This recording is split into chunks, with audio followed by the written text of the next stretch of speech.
This video is gonna be some tough love, but I really wish that someone had taken the time to explain these things to me a few years ago when I was trying to get my online business off the ground and really struggling to make any money at all. Today, my online business brings in $30,000 to $50,000 every single month, and a lot has changed over these past few years. So in this video, I'm going to walk you through some of the most common reasons that I see people struggling to make any money online and the main reasons that were holding me back from making money online when I was first starting out. Let's start out with the number one thing that was holding me back at the very beginning, and that was that nobody knew I existed.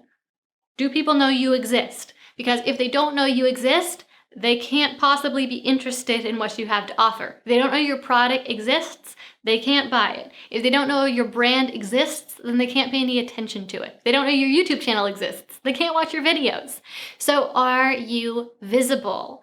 If not, and I'm betting if you're watching this video right now, you're not as visible as you need to be, what can you do to change that? Here are a few ideas. First of all, make really, really good quality content. No, your lighting doesn't have to be perfect. No, you don't have to script every word, but you do have to make good quality, interesting content, online content that is worth paying attention to, and for even better result, is worth sharing, because that's what can allow your content and your brand and your product to go viral. So whether you're making YouTube videos or you're posting images on Pinterest or you're even just creating your products, you need to make them with exceptional quality. Another way you can get more visible is to collaborate. You don't have an audience right now, you're trying to reach people, you're trying to have people discover you. You can wait for them to organically find you on social media or with Google, but if you collaborate with other brands that already have something of an audience, then you're going to put yourself directly in front of their audience and reach a whole lot of new people, hopefully your target customers, really quickly. And third, do not spread yourself too thin across way too many platforms. This is a mistake I definitely made. I see so many people making this mistake.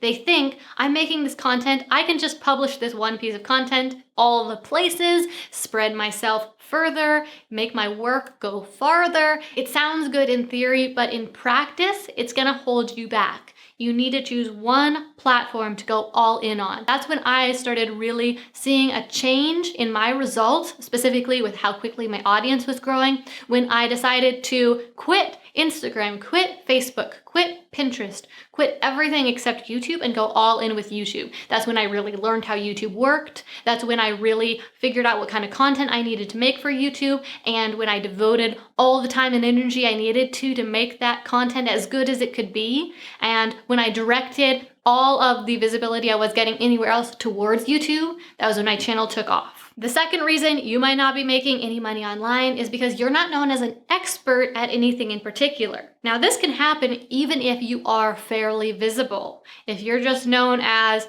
an entertainer, if people just follow you because they like your aesthetic, or of course, if you don't have the visibility at all, if people don't consider you to be an expert at something, then they're not really going to pay attention to what you have to say, and they won't be all that interested in hiring you or in buying your products. In order to overcome this challenge, first of all, you need to specialize. I know you might be like me. You might have a lot of different interests. You might have a lot of different things that you are interested in talking about or that you have some amount of expertise in, but you have to specialize so that you can become known for that one thing. You could be amazing at a lot of different things, but it's hard to be known for a lot of different things. So choose one thing. And second, you need to create authority building content around that area that you want to specialize in. So that means that whatever product you want to sell or however you want to help your customers, you're creating content such as blogs or videos or social media posts that will attract those people who are later going to hire you. You create content that shows that you know what you're talking about. You create content that shows the quality of your work. You want to show off a little bit with your content, both with the quality of your content and what you're doing in your content. This next one is super simple, but it's a mistake a lot of people make. Maybe you're not selling anything. A lot of people are trying to make money online by blogging or just by having a YouTube channel, or they're trying to grow their audience on Instagram. Maybe they have something for sale on their website, but they're not actively selling it. They're not promoting it. They're not telling people how it can help them or why they should buy it. People don't tend to buy things unless you tell them how it will help them. Fortunately, it's also a super easy problem to fix. There are lots of different things you could sell. You could sell a service based on your skills or expertise. You could sell a product that you create, or you could even sell a product that someone else creates. That's how all of retail works. The next thing that could be preventing you from making money online is a mistake that I especially see a lot of coaches and consultants and service providers make, although I also see course creators make this mistake. Physical product creators and sellers, not so much. Okay, so here's the mistake. You're selling something that isn't what your audience really wants. And more often than not, it's not that what you're selling isn't something that anybody wants, and it's not that what you're selling is bad. It's just how you're positioning it more than anything. You're selling a course, but the way you named it doesn't make it clear to people what value they will get out of it.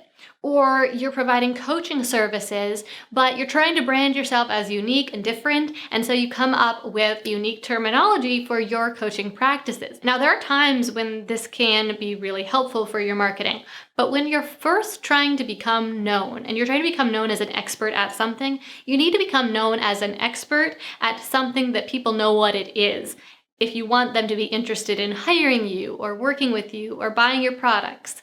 So you need to make sure that what you're selling is something that your audience wants. And you can tell if that's the case by asking them, would you like to buy X?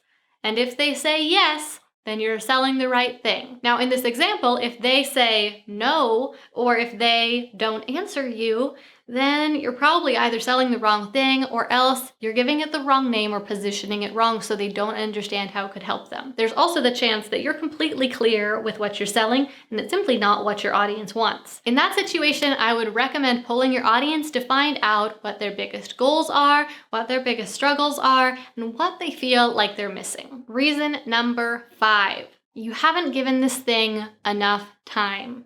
Here's the truth. It takes a while to build a business. It takes a while to get momentum, growing your audience on social media or growing your email list. All of these things take time. If you have not been consistently applying yourself to growing your business, growing your audience, getting the visibility you need, actively selling for at least 6 months, then I would say just stay focused on what you're doing. Don't try to problem solve just yet. Don't think, I'm doing the wrong thing, I need to change what I'm doing.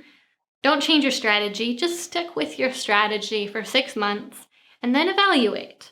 And then you can see which part of the process isn't working. Do you not have enough visibility? Is your audience not engaged enough? Are you selling the wrong thing? Do you need to work on your selling strategies? But when you're in those first 6 months, it's just really too early to tell what the problem is. Some things just take a little bit of time to catch on. I'm sure you've heard that success is a journey and not a destination. And the more successful I've become, the more I've found this to be true. These days, I really do find the joy in the process and in doing the work to the best of my ability and in improving my ability. And the numbers on the paper that signify the results that I have achieved are less meaningful than they've ever been, but I'm okay with that. Thanks for sticking around all the way till the end. I hope that you enjoyed this video and you found it really helpful. Like I said at the beginning, these are things that I really wish someone had told me when I was struggling to make any money myself.